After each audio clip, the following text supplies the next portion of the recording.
কমলগঞ্জ সদর ইউনিয়নের কর্মী সমাবেশ অনুষ্ঠিত হয়। মৌলভীবাজার জেলার কমলগঞ্জ উপজেলার সদর ইউনিয়নে বাংলাদেশ জাতীয়তাবাদী দল কর্মী সমাবেশ অনুষ্ঠিত হয়। বার 18 জুন বিকাল 5টার সময় ইউনিয়ন পরিষদ উপজেলা বিএনপির আহ্বায়ক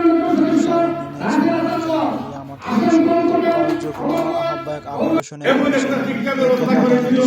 উপস্থিত ছিলেন ফজলুল করিম।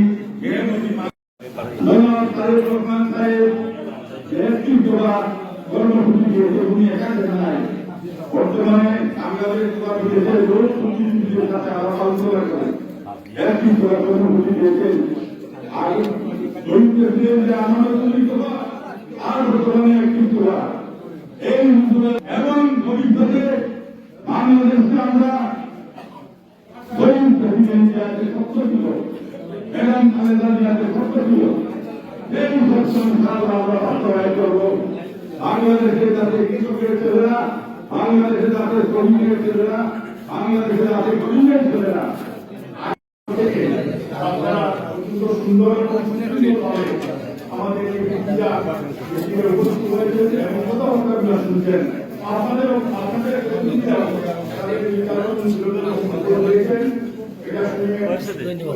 খারাপ লাগছে সারা বাংলাদেশের অবস্থা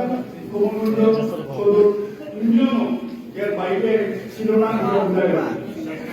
আমি নির্যাতন শেষ হয়ে গেছি।